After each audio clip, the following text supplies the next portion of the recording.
وەک ئەزانین لە دوای بڵاوبوونەوەی ڤایرۆسی کۆرۆنا سینەماکان بە گشتی داخران و گەورە کۆمپانیەکانی بەرهەمهێنانی بواری فیلم بیریان لە استراتیژی نوێ یاخود استراتیژی جیاوازە کردەوە بۆی کە فیلمەکانی تیا نمایش بکەن. یەکێک لەو استراتیژانە دانان یاخود دامەزراندن یاخود دروستکردنی لەڕێی یاخود لەڕێی پلاتفۆرمەکان و یاخود بە شێوەی ئۆنلاین کارەکان یاخود فیلمە نوێیەکانیان نمایشە کرد.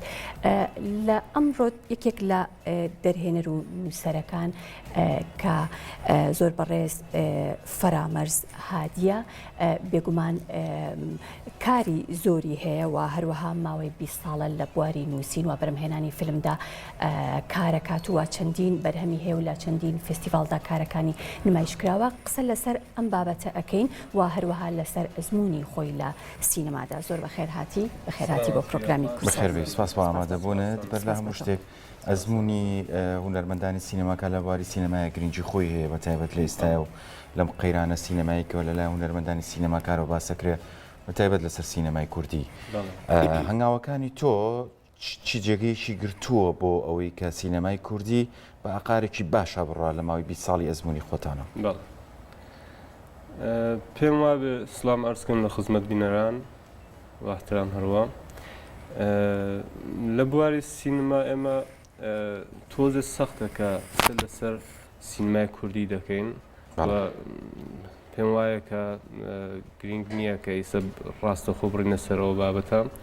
وەلێ من بانوان سینماکارێک لە بابەتی انتخابی سناریۆکان سایم کرد کە زۆر جیاوازتر لە سینماکارەکان کە هاوتەمەنی خۆم بوون یا هاودۆرەی خۆم بوون لە سینمای ڕۆژهەڵاتە ئیشیان دەکرد. بەم بابەتەوە کە من زۆرتر دەڕوام بەرەوتەرەفی دەواخا ژانری سوورئالیست کە جێخاڵی بوو لە ناو سینمای کوردایەتیە و زۆربەی کارەکان لەو بابەتەوە ئەو بوو کە دوودانە ژانری دەواخا کۆمەڵایەتی لەگەڵ سوورئالیستیە تێکەڵاومە کرد و ئەمە لە فستیڤالەکانە زۆر گرنگ بووە حەزیان پێ دەکرد بەرحاڵ بەرچاوی ئەوەوە. چەند فیلمت هەیە؟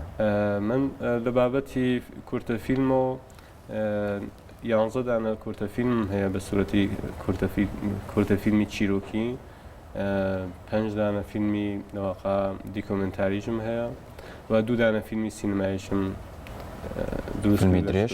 بەڵێ. چەندە کاتەکانیان؟ دانێکی 85 دقیقەیە، دانێکیژی 100 دقیقەیە، دوانەکەیان لە ڕۆژهەڵات. زۆر باشە. ئێستا ئێمە کوردستان ئاماژی بۆ کرد شێوازی نمایشکردنی فیلمەکانی چێکە لە گرفتەکان کە ئێستاتر بەوەی بارودۆخی کۆرۆناشۆ بەتایبەت دەم گرفتە زۆر دروست بووە. هەوڵەکانی ئێوە چییە بۆ ئەوی خەڵک و فیلمانە ببینە؟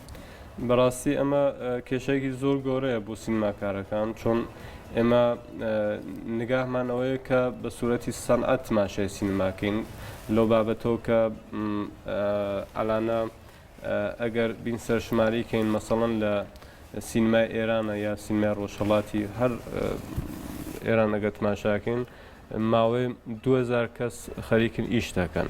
بەم بۆنەوە ئێمە ئەڵین کە سەنعەتێکە تجارەتێکە و ئیسا سینما لە بواری کۆرۆنا زەربەی زۆری خوارد.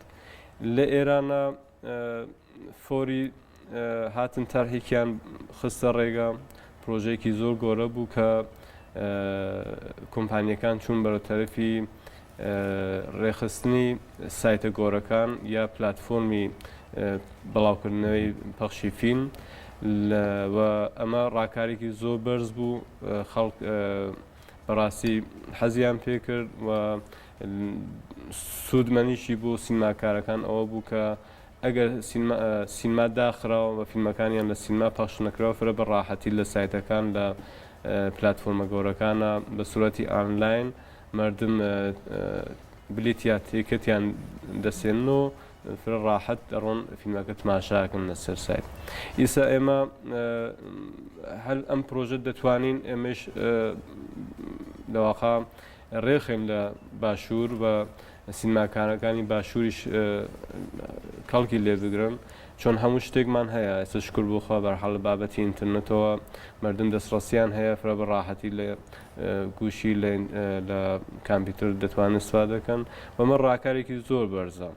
ئیسا لە ئەوروپایە لە ئەمریکایە ئێمە هەستمان سایتکردێ وەکو نێتفلیکس دانێک لەو بەرحاڵ بەرچاویترین سایتگەلی دنیاە. ئەمە فعلا لە حاڵ حازرە وزارەتی ڕۆشنبیری هیچ حرەکەتێکی بۆ کارە نەکردووە.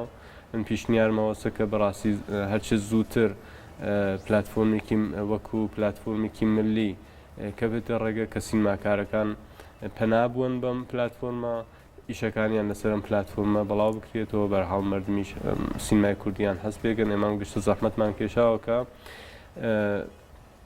گەیگینەسە وشەیە سینمای کوردی ئیسا خۆ ئەڵین کە سینمای کوردی ئەگەر شکلی گرەوە کوای فیلمەکانی خۆ ئیسا ماڵین سینماکارەکان زەحمەتی خۆیان نەکێشن فیلمیش دروستە بێت لە هزار مشکلە فیلمیش دروستە بێت وەلێ لەکوێ پەخشە بێتەوە سینماکانیش کە داخراون بەم بۆنەوە ئەمە پیشنیارێکی زۆر بەرزەوە پیشنیانمەوەسە کە وزارەتی ڕۆشنبیری ئینشەڵڵا هەرچی زووتر حرەکەتی خۆی کا لەم بابەتەوە. زۆر باش لە ڕووی داهاتەوە فیلمەکان هەمان داهاتیانە بێ بۆ نمونە گرمن بە ئۆنلاین بلیت بکڕم هەمان نرخی ئەبێ یاخود نرخەکەی تقریبان هەرون نرخە باشە کە لە سینماکانیش ئەبێن وەلێ جیاوازی ئەوەیە کە من ئەگەر مەسەڵەن بلیتێکە سێنم لە سینما فقط بۆ یەک نەفەر مەسەڵەن ئیسا فەرزەن 5,000 دینارەدەم وەلێ ئەگەر لە ئینتەرنێت من بلیتێکە سێنم دەتوانم بنەماڵەکەیشم خانەوادەکەیش دابنیشم 4 نەفەر 5 نەفەر فیلمەکە ببینن خۆ ئەمە لە بابەتی